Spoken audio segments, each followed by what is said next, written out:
Hi, I'm John Boyega, and I'm going to personally show you around London, England. Come with me.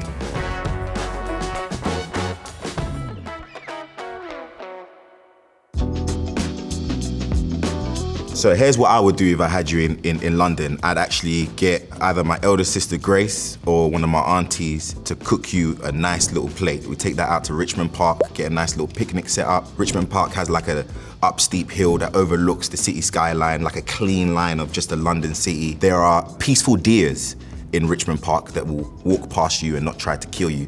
I know as in America, you guys can't play with your deers, but in the UK, we do. So it's a whole different type of environment and vibe. I'll get some family members to cook some real Nigerian local delicacies and then take it from there.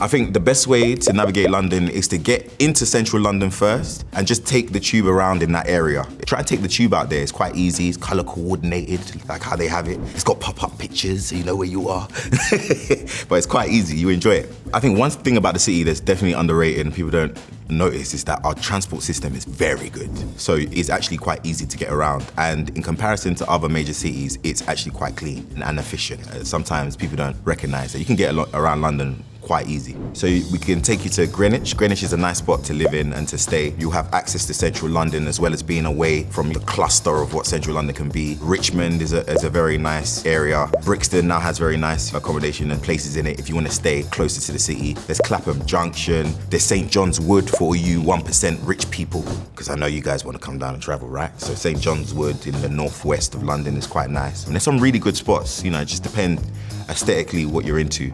Primrose Hill, a lot of people, especially actors and people like to come in and work, love Primrose Hill because you get a sense of the city, but not too much to where you feel, you know, claustrophobic or anything. I have to say it, that London Eye is overrated, guys. First of all, when you get up in it, you don't know what you're signing yourself up for. You didn't realize it's gonna go this slow. I feel like if it was in the States, there'll be a faster speed, which would make more sense. The views are nice, but once you've kind of collected the views, it's kind of like an awkward trip down of kind of getting pictures of the mid view. So it's too slow, that's what it is. If it was faster, then maybe, but it's too slow. I would miss the London Eye and just get onto like a bridge or go to like a monumental building. Go to the Shard, because at least you can be there, get the view, and then you can eat. Or you can be there, get the view, and then you can go to a hotel and chill. So for more variety and comfort, I would see London from the Shard, not the London Eye. I would say there's not a lot of areas that's gonna hit you like that. Like anywhere, you know when you reach a Canal Street inspired kind of place, when you see that the Gucci has like 3 C's in it, you know, that's just common sense. I mean, obviously it's up to you if you wanna indulge, but I would say, yeah, sometimes dodge the things that look blatantly wrong. But London is full of curiosity, you know. There's so many places you could visit, so I don't wanna put you off any corner of it. Just obviously stay safe, stay vigilant. I go to Maharishi, I go to H&M, because sometimes I don't understand the concept of spending over $100 on a white t-shirt.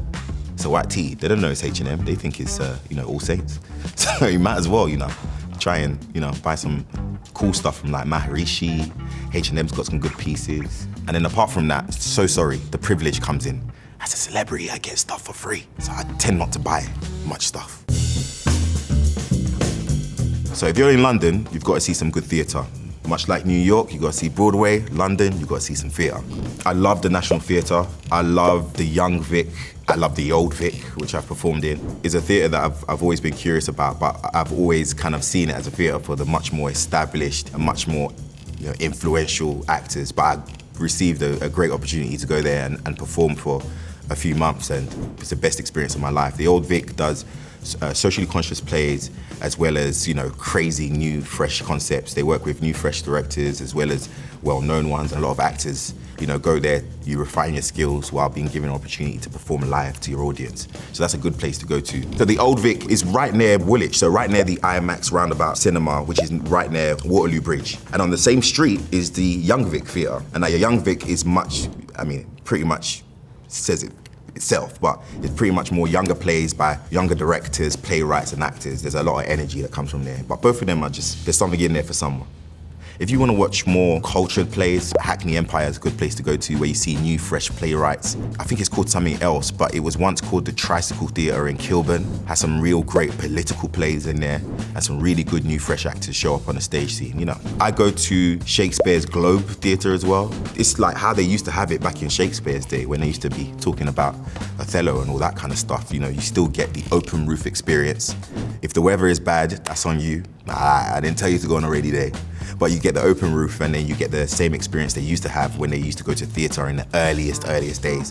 That's a good experience to have. There are spots, there are definitely spots. I think after hours in Soho can get a bit nuts. I suggest having a good night and planning your exit wisely. Because sometimes you get some characters, you know, people have a drink, and everyone's in the mood, you gotta be a bit careful. I think anywhere is like that though. I just think Soho in particular, people love substances around there, so they sometimes want to share it with the world. As a South Londoner, I'll say obviously south side of the river is my favourite part. I grew up in Peckham, South East, so neighbouring areas like Clapham Junction, bars in Brixton, and it's just because of the culture, and I feel like a lot of individual talented people came from those places, me included. So it's fun. A lot of theatre, performing arts, a lot of people came from South, a lot of well-known people too, so there's definitely an energy and a vibe to the south side of the river. So yeah, that's what I'm repping. I filmed like a commercial in Peckham, and I also filmed like a documentary for H&M in Peckham. And basically while we were on the Rye Lane, this woman who's actually had a store, and it's been in the lineage of her family, showed me the origin to my hood. So I'm used to Peckham looking like how I know it to be now. It's kind of like little Lagos, little Nigeria. It has an African vibe to it, and you see it in the infrastructure, like in the buildings. But then when she showed me the pictures, I saw like horses and carriages and stuff. Like it looked very Victorian and quite posh. I was like, that's how it started. It's crazy. In London, in my hometown in Peckham, there's a plaque that celebrates a lot of the Black British actors who've gone on to do some, you know, incredible things. So you've got like Ashley Walters, and you've got Idris Elba, and a few people that they put up on this plaque in the end. And there's something about that, because I grew up watching that plaque as faces got added to the list, and I was just like, maybe one day, man. Obviously, I'm still not on the plaque, but I'm just like, wait, one day I'll be able to do what they are doing in my own way. And so when I'm away, especially when I was away in the States, just, you know, hustling, trying to make contacts, trying to build up this career, I will think back to that place where, you know, I think a lot of creative things happen.